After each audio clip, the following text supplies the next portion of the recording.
Randy Price. Welcome back to the plankandplane.com video series, Building a Tenor Guitar. In this video, I'll be installing the frets on the fretboard and gluing the fretboard to the guitar neck. Today, I'll be installing the frets in the fretboard. Now the short frets that you normally see on the guitar neck actually come in longer pieces, and they are cut to size to fit the neck. For the size of project that I had, the 2-foot pieces worked out well. I'm going to use these wire nippers to cut the frets. There are special fret cutters that are sold that look like these wire cutters, but the fret cutters have cutting surfaces that are flush on the faces, so that when you get ready to cut a wire, and I'll show you how to do that in a minute, you can cut them and cut the wire flush with the edge of the fretboard. When I use these, because these are slightly angled in, I'll have a little bit of a nub of fret wire sticking out, which I'll file down. I already had these.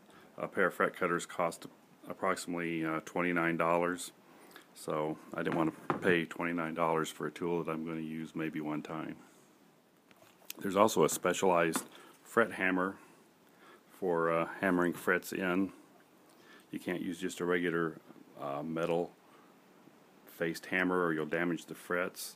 You need one with a plastic head, but I found this kind of lightweight, medium sized plastic faced hammer works well for hammering the frets. I'll install a fret here so you can see how it's done. This fret is T-shaped, so the part that fits into the fret slot in the fretboard has little tangs on it that will help hold it in, so I'll just set that on one edge, get it started, just tap across, and it doesn't take too much force to get it in there. And to trim these, I'll cut off that part that fits down into the fretboard, and then come up on each side and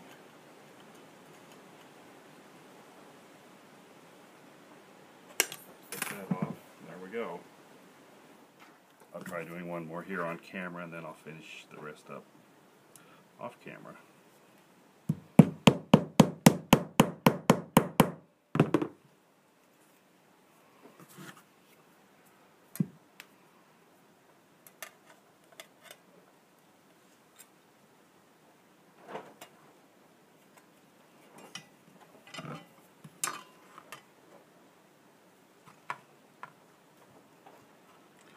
My camera goes out of focus.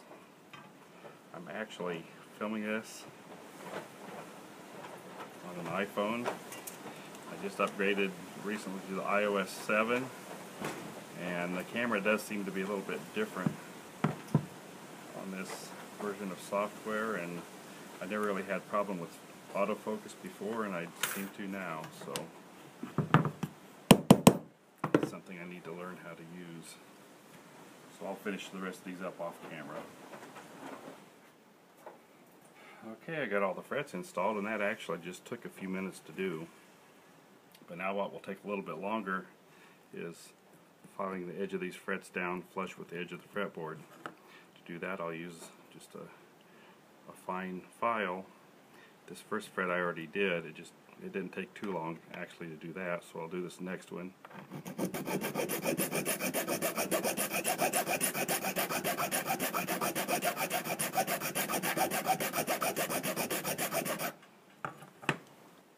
That one didn't really take too long to do either, and I haven't filed all the way down to the edge yet, but just fairly close.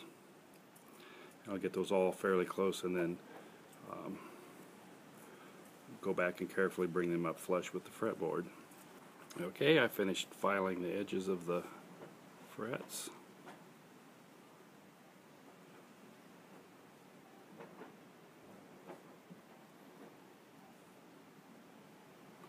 So that looks nice.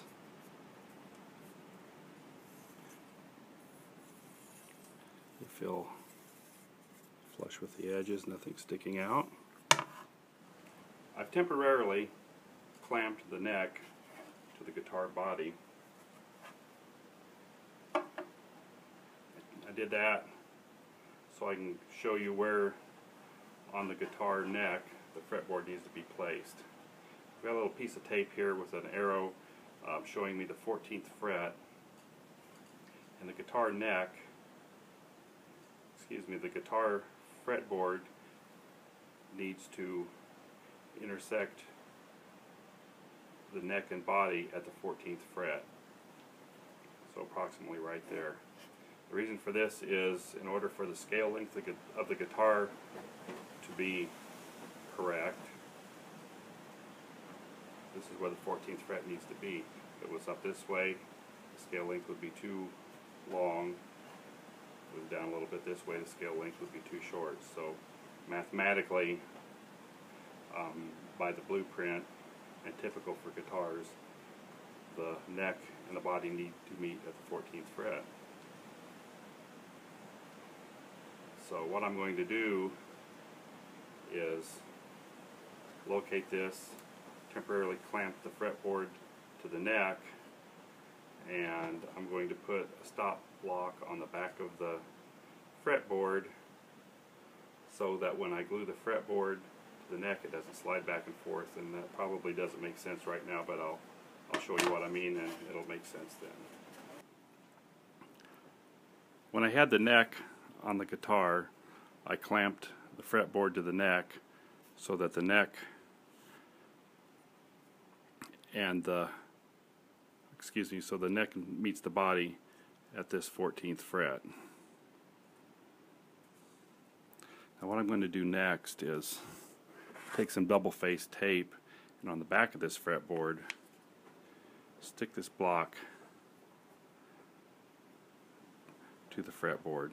The reason I'm going to do that is once I unclamp the fretboard from the neck and get ready to glue it, I want to locate the fretboard on the neck in the same place again. By having the stop block on there, let's be able to slide the fretboard right up against the tenon on the end of the neck and position it longitudinally on the neck. So I have my old friend double-faced carpet tape here, and you've seen me use that if you've watched these videos many times.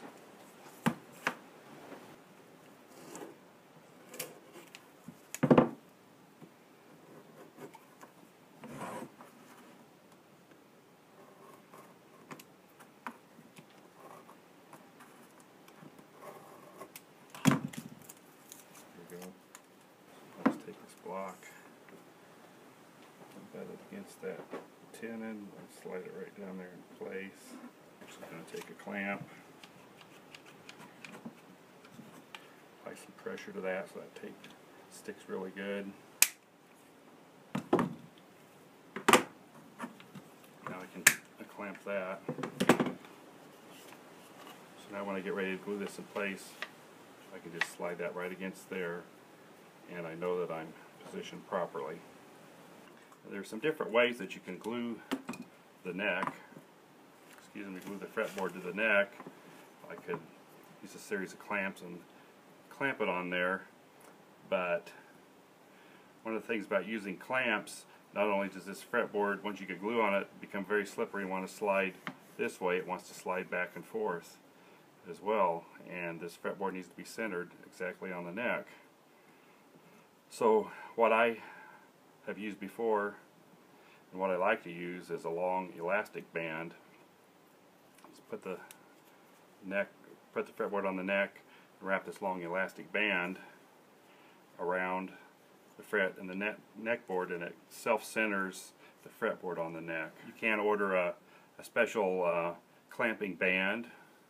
They're available at Stuart McDonald. What I've done is I've just bought an inexpensive bicycle inner tube, which I'm going to cut up and make my own, hopefully my own elastic band to hold the neck on the fretboard. So we'll see how that works. So we'll open this up.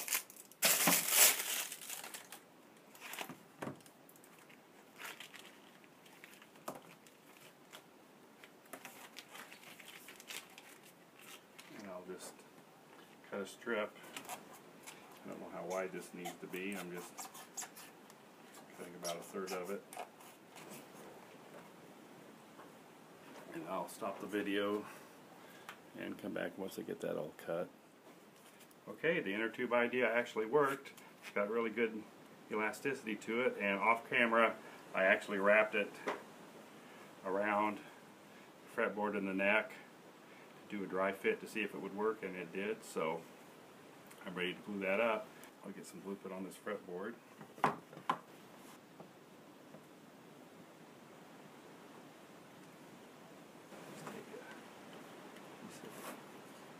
Board uses a spreader to spread that glue out.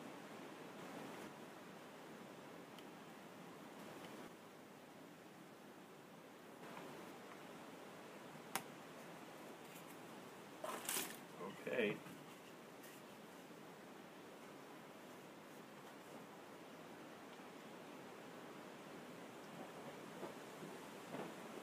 This could get rather messy.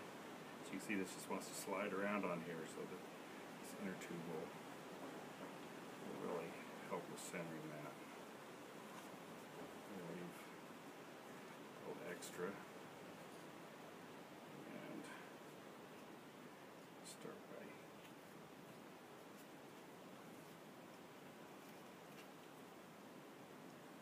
working it around. I don't know how well you can see this in the camera. I have to exert some pressure on here to get this tight.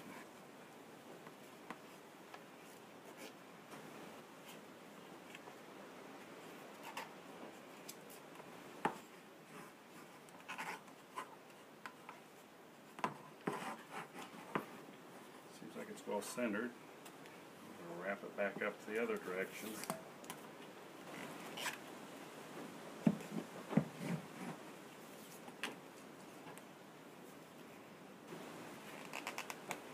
There we go. So there it is, clamped, centered, and doing this technique really puts an amazing amount of pressure on there, a lot of clamping pressure. It's a good uniform, evenly spread pressure. It's a good way to clamp these up. So I'll just let that dry, and that's it for this episode. Thanks for watching.